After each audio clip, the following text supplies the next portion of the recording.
د افغانستان برېښنا شرکت او اړوندو ضربطو ادارو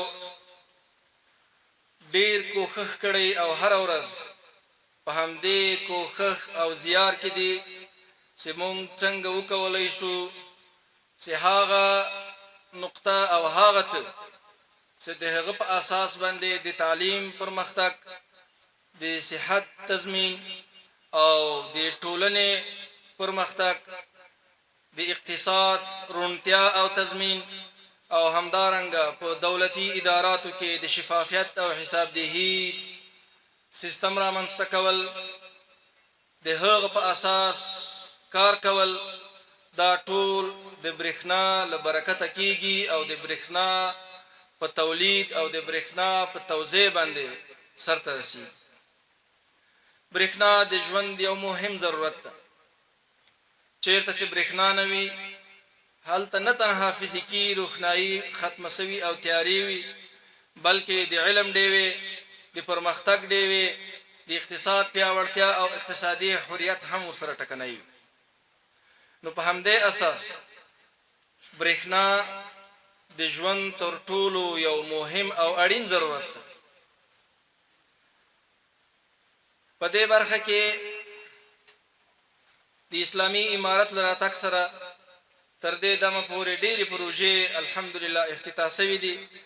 بعضې د تطبیق په حالت کې دي او بعضې د پلان او تصمیم نیونې په مرحله کې دي.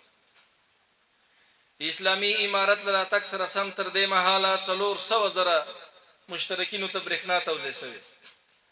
د برېښنا شبکې توسعه پیدا کړې او د نویو سیستمونو په ډیزاین باندې کار شوی، سب سټیشنونه ایجاد شوي، د اوبو په مهارولو او د برېښنا په برخه کې ورڅخه د استفادې کولو لپاره کار شوی.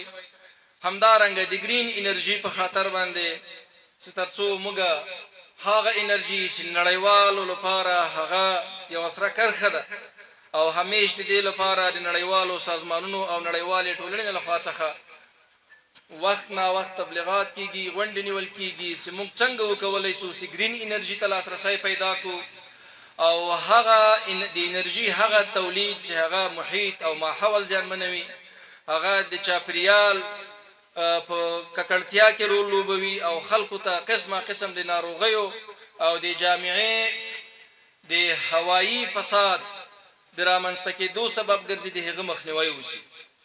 افغانستان په اول قطار کې په اول قدم کې قرار لري. که څه هم موږ تر اوسه پورې داسې هیڅ پروژه نه ده عملي کړې چې هغه د چاپیریال ته تاوان ورسوي، خو د نورو هیوادونو د داسې پروژو له عملي کولو څخه موږ متضرر سوي یو چې د اقلیم او محیط زیست موضوع تر یو هیواد او تر یو سرحد پورې منحصره نه ده. نو په همدې اساس هغه نړیوال سازمانونه او هغه نړیواله ټولنه چې د ګرین انرژي لپاره د اقلیمي تغیراتو د مخنیوي په خاطر باندې مختلفو هیوادونو ته په میلیونونه ډالر فنډ ورکوي او په دې برخه کې کار کوي تر څو د نړۍ په سطح باندې د اقلیمي تغیراتو مخنیوی وشي. خو متاسفانه چې افغانستان سره په دې برخه کې د اسلامي امارت له راتګ وروسته د پام وړ مرسته نه ده سوې، بلکې هیڅ نه ده سوې. په همدې اساس په اول قدم کې په ټولو نړیوالو سازمانونو او په ټولو هغو اشخاصو او په هغو ټولنو باندې غږ کوم چې د دوی شعار د ټولنې او د چاپیریال د ککړتیا د مخنیوي لپاره څو وسول چې د اسلامي امارت له راتګ سره سمې دغه مرستې له افغانستان سره ودرول. دې ته تنها مرسته نه سو ویلی، بلکې دا د خلکو مسلم حق ده. مونږ دا غوښتنه کوو چې د برېښنا برخه د سیاست ته نه داخلي.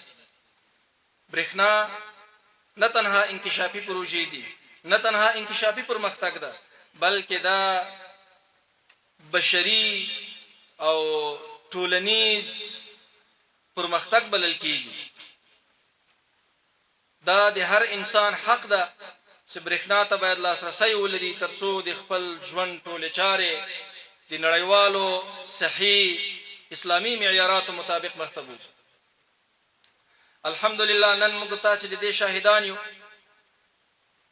چې د واویا د 22.15 میگاواټه برېښنا سولریزه برېښنا په پرانیس غونډه کې ګډون کوو. دغه برېښنا چې د افغانستان د برېښنا شرکت او زولرستان او واویا ترکی شرکت ترمن په مشارکت ډول سره مخ ته ځي. نن موږ او تاسو عملاً د چارو د پیلولو زیر خپل ولسته ورکوو. دغه پروژه به ان شاء الله پر روانو اتو نه میاشتو الا نهایي وکاله پورې تکمیل سي او دغه برېښنا به د مونږ ولسته د مونږ صنعتي پارکونو ته د برېښنا هغه کمښت چې اوس سره مخ یو تر یو حده پورې به د دې کمښت مخنیوی و. په دې کې به 13.2 میلیونه ډالر مصرفېږي چې 15 میلیونه ډالر د افغانستان د برېښنا شرکت خپل سرمایه ده او په 4 سنټ ډالر باندې به دغه برېښنا مونږ له دغه شرکت څخه پیرو. مونږ په دې باندې هم کار کوو چې څنګه وکولای شو نه تنها د سروبي په یو ستراتیژیکه نقطه کې د هیواد په مختلفو نقاطو کې څنګه گرین انرژي یا رینیویبل انرژي ته لاسرسی پیدا کړو. تاسو د دې شاهدان یې چې څو ورځې مخکې مونږ د پانګونې د فرصتونو د وړاندې کولو په پروګرام کې 3 تفاهمنامې لاسلیک کړې چې د کابل مرکز کې به ان شاء الله او په شاوخوا سیمو کې به 240 میگاواټه برېښنا د مختلفو پروژو لارې چې په هغه کې هم د زولرستان او واویا شرکت 100 میگاواټه سولري برېښنا ونډه دوی ده. دا دې باندې به هم ان شاء الله عملی چارې پیل کیږي. تخنیکی چارو څخه وروسته د افغانستان اسلامي امارت د اقتصادي کمیسیون محترم مقام ته وړاندې کیږي. له منظورۍ وروسته به عملی چارې ان شاء الله شروع کړو. همدارنګه په سروبي کې موږ پلان لرو چې د سروبي دویم پاس باندې هم په آینده کې کار وشي. په دې باندې به موږ وکولای شو چې تر 200 میگاواټه زیاته برېښنا تولید. همدارنګه هغه توربینونه چې په مایپر کې غیر فعال دي په یو توربین باندې الحمدلله عملی کار روان ده چې چارې به زر بشپړې شي او 22 میگاواټه برېښنا به هلته زیاته شي. یو توربین چې په مطلق ډول خراب ده او نوې توربین ته اړتیا لري او یا داسې اساسي ترمیم ته چې هغه به د لویو شرکتونو خارجي شرکتونو لخوا څخه ترمیمیږي. په هغه باندې هم موږ کار شروع کړی. موږ ته د مختلفو شرکتونو لخوا څخه پروپوزلونه راوړل شوي او د هغو په تحلیل او تجزیه باندې کار روان ده چې په دې سره به موږ وکولای شو د دغه 2 توربینونو په فعاله کولو باندې به د موږ 440 میگاواټه برېښنا زیاته شي. همدارنګه د باغدرې بند جوړول د افغانستان د اسلامي امارت په لومړیتوبونو کې قرار لري. ان شاء الله چې دغه بند باندې به هم کار شروع شي او د افغانستان د اوبو او انرژي محترم وزارت د افغانستان د برېښنا شرکت او اړوند ادارات مصمم دي چې په دې باندې به کار شروع کیږي او موږ به هلته تقریبا د 240 میگاواټه برېښنا د تولید ظرفیت پیدا کو او دغه ظرفیت نه تنها چې د موږ ته 240 یا 240 میگاواټه برېښنا راکړي بلکې د اوبو د مهار اساسي سیستم به رامنځته شي چې په اساس به موږ وکولای شو چې هغه بندونه چې هغه دلته په مایپر کې دي که دلته د نغلو بنده که مخکې د دورنټې بنده دلته به هم اوبو زیاتې شي او موږ به وکولای شو چې د نویو پروژو او د نورو لا زیاتو توربینونو په فعاله کولو د تونلونو په کیندلو باندې کار وکړو او د موږ برېښنا چې اوس کوم ظرفیت موږ په داخلي تولیداتو کې لرو د 2 چنده 3 چنده پورته کړو.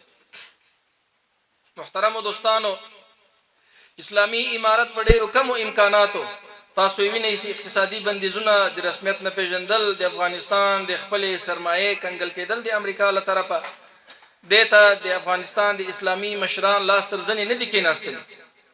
لله الحمد زموږ هر مشر ژمن ده چې تر څو پورې خپلو هیوادوالو ته خدمات وړاندې کړي خپل ولس راپورته کړي او یو داسې هیواد شاهدان اوسېږو چې د سیاسي حریت ترڅنګ چې الحمدلله اوس لرو مونږ په اقتصادي حریت سنبال هیواد لرو. خلکو ته د کار زمینه برابر شي او په دغه پروژو کې په سلګونه ځوانان مصروفه کیږي، سلګونو زرګونو کورنیو ته د حلال رزق د پیدا کېدو سبب ګرځي. نن چې موږ سره په څنګ کې د افغانستان د ریاست الوزرا محترم اقتصادي مرستیال ناست او په دغه باراني ورځ کې په لسګونه کیلومتره مزل کوي او تر دغه ځای راځي، دا په دې دلالت کوي چې زموږ مشران الحمدلله لکه څنګه چې خپل فکر عقیده اسلام ته ژمن دي، دغسې د خپل ولس پرمختګ ته هم پوره ژمنتیا لري. دوستانو نن یو ښه فرصت لرو، راځئ چې موږ له دغه فرصت څخه استفاده وکړو او که ستونزې لرو ستونزې په فرصتونو بدلې کړو. د افغانستان د برېښنا شرکت دروازه د ټولو پانګوالو په مخ خلاصه ده، که هغه داخلي پانګوال دي که هغه خارجي پانګوال دي. هر څوک کولی شي چې موږ ته خپلې طرحې راوړي، موږ ته خپل پروپوزلونه راوړي، موږ به تحلیل کو او د منظورۍ لپاره به د اقتصادي مرستیال محترم مقام ته واستو. تر منظورۍ وروسته به عملا کار شروع شي. موږ ډېر ظرفیتونه لرو، موږ د اوبو په برخه کې چې برېښنا تر تولید کو، موږ د لمریزې برېښنا په برخه کې موږ دغسې د ډبرو سکرو او موږ د باد څخه د برېښنا د تولید حتی د ځمکې له حرارت څخه موږ مختلف داسې نقاط د هېواد په مختلفو سیمو کې لرو چې له هغو څخه موږ د برېښنا په تولید کې استفاده وکړو. د موږ کوشش دا ده چې موږ له وارداتو څخه تولید ته مخه کړو. موږ باید د برېښنا برخه وارداتي په ځای صنعتي کړو. موږ کوښښ کوو چې خپله تولیدي برېښنا د هېواد هر ګوټ ګوټ ته ورسوو. الحمدلله اوس هم د موږ ډېر ولایتونه مراکز برېښنا لري، ولسوالیو ته هم سیستمونه روان دي. په راتلونکي کال کې موږ د مختلفو ولسوالیو د شبکو د غځولو پلان لرو.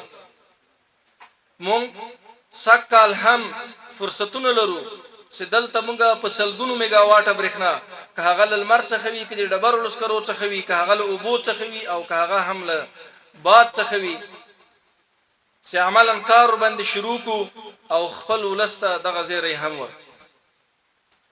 افغانستان په اوس وخت کې حد اقل 15,000 میګاواټه برېښنا ته اړتیا لري.